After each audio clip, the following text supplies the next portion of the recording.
गुरुदेवाय नमः। श्लोक नंबर 66। कामः स्क्वस्यान्मदीयो जगदखिलमिदं ज्ञातमत्यन्ततुच्छं कामाभावे तु कोपः कथमिव विभवेत् कारणं सोऽस्य यस्मात् लोभः सत्यत्वमूलो जगति च वितथे सत्यता भ्रान्तिरूपा मोहो भ्रान्तेर्निदानं सकलमिदमगाध वीतशोकः शिवोऽहम्। जगत को अत्यंत असार समझ लेने पर मुझे किस विषय में काम हो सकता है। जब असार है जगत तो किस विषय की इच्छा हो सकती है। क्योंकि आकाश कुसुम रूप अत्यंत तुच्छ पदार्थों में किसी की इच्छा नहीं देखी जाती। कोई के आकाश में फूल है, आप मानोगे? जब है ही नहीं तो इच्छा भी क्यों करोगे।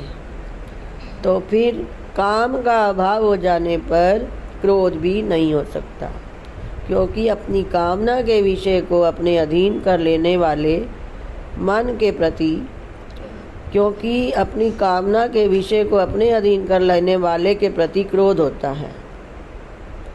काम्य वस्तु के ना रहने पर क्रोध का भी कोई विषय नहीं रहता। लोभ का कारण पदार्थों में सत्यता बुद्धि करना है। वह असत जगत में सत्यता पर गंभीर विचार करने से भ्रम रूप सिद्ध होती है। जगत सत्य है ही नहीं तो फिर लोभ भी क्यों होगा। भ्रम का हेतु अधिष्ठान भूत आत्मा का अज्ञान है। दूर सीपी पड़ी हुई है, आपको लगे चांदी है, भागोगे। जैसे ही देखो हो ये तो सीपी है तो आपकी चाल धीमी हो जाएगी। तो अज्ञानता करके आपको सीपी में चांदी का भ्रम हुआ। डर रहे थे सांप सांप सांप, रस्सी में ऐसे लगा सांप है, नज़दीक से देखा सांप का भ्रम चला गया। तो क्या था सांप? अधिष्ठान भूत रस्सी का अज्ञान। भ्रम का हेतु अधिष्ठान भूत आत्मा का अज्ञान है। जब आत्म प्रमा से मोह की निवृत्ति हो गई तो उसके कारण होने वाली भ्रांति भी जाती रही। भ्रांति के दूर होने पर उसका कार्य लोभ भी कभी नहीं ठहर सकता। अतः मैं सकल दोष रहित होकर शिव स्वरूप से ही स्थित हूँ। श्लोक नंबर 67। शांते चेतस्य कस्मात् उद्गमदमितं ज्योतिरानन्दपूर्णं पूर्णं मोहान्धकारो व्यगलदथ सुग्धौ गाः समन्तात् स्रवन्ति नष्टा शोकादयो मे विकलितमनसो नान्यदालोकयामः सत्यं चाद्यन्तहीनं प्रविततमतुलं केवलं ब्रह्म भाति।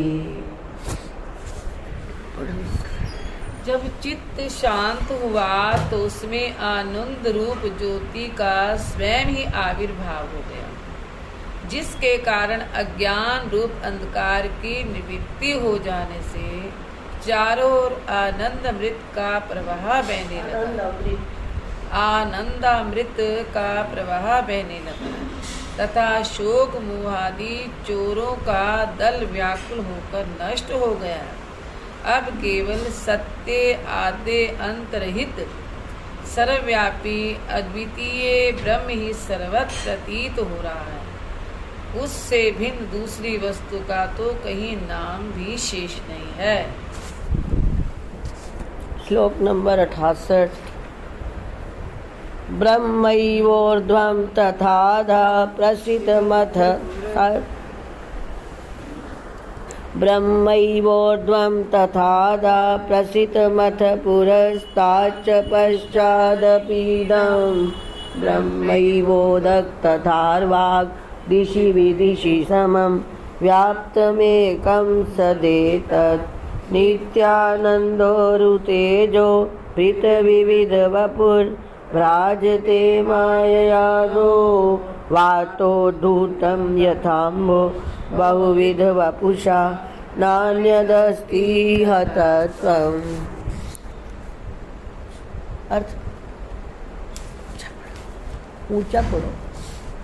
सच्चिदानंद स्वरूप ब्रह्म ही ऊपर नीचे तथा इधर उधर सारी दिशा विदिशाओं में एक रस होकर पूर्ण है। वही ब्रह्म परमार्थ दृष्टि से एक होने पर भी माया के कारण नाना रूपों में प्रतीत होता है। जिस प्रकार एक ही जल वायु के कारण तरंग, फेन, बुदबुद आदि अनेकों आकारों में भासने लगता है। श्लोक नंबर 69। गंगौघाधो निमग्ना दृढ़पिथुलशिला क्लिद्यते नो यथान्तर् नेषाद्व्युप्युच्चलेत् सा।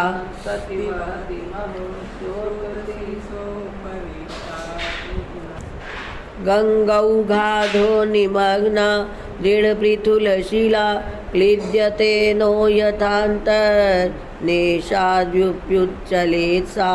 सति वहति महा स्रोतसी स्वोपरिष्टात् तद्वत् संसार पूरे सति महति सदा स्यन्दमानेति घोरे दुःखानिष्टलाङ्गा श्रुति समधिगता विवरीचिच्छिलाहम्।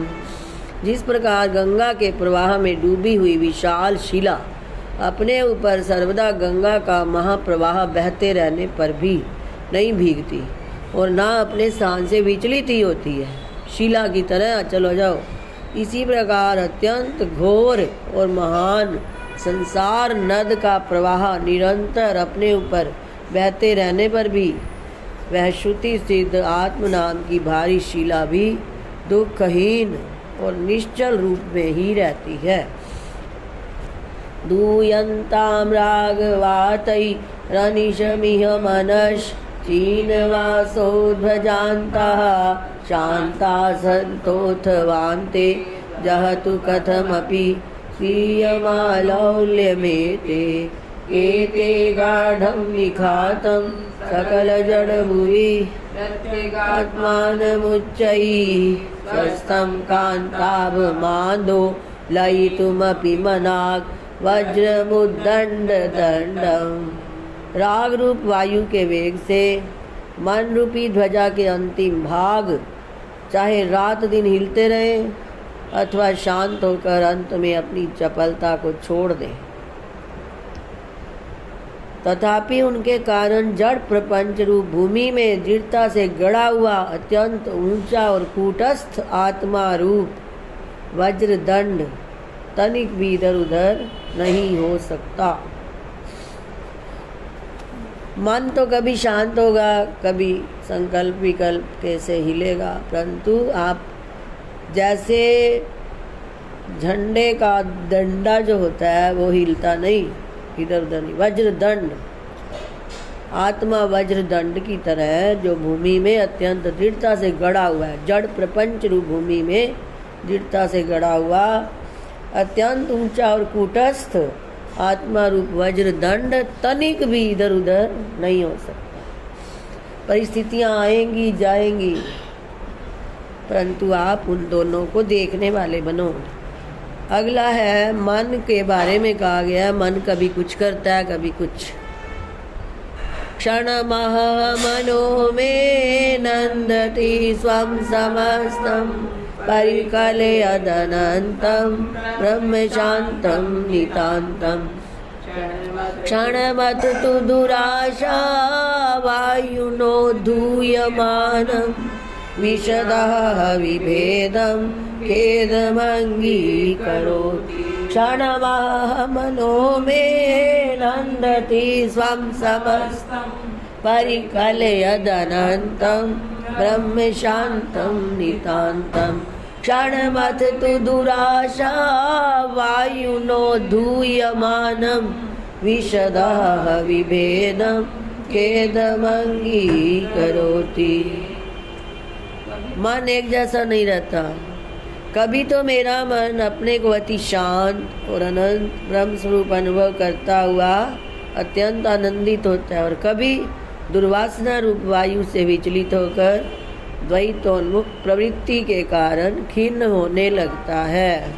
फिर क्या करे? अगले में आ रहा है कि आप साक्षी बन के दोनों को देखो, आप में कोई हलचल नहीं हो रही। ये शिखरिणी छंद है 72 श्लोक में। मनः शांत द्वैतम पिबतु परमानंदमृतम प्रमद्वास्मिन् द्वैते दुरतिगम दुःखानि सहता अहं त्वस्य स्वस्थामविरतमवस्थामविकलो विलोके निशोके निजमहिमनि स्थास्नुरचलन। मन द्वैत से उपरत होकर चाहे परमानंद स्वरूप अमृत का पान करे अथवा द्वैत रूप गहन वन में विचरता हुआ दूसरा दुखों का अनुभव करे, दोनों ही अवस्थाओं में मैं अपने सकल शोक रहित स्वरूप में अविकृत और अचल रूप से स्थित रहकर चित्त की अवस्थाओं को देखता रहता हूँ। साक्षी बने रहो मन की अवस्थाओं के।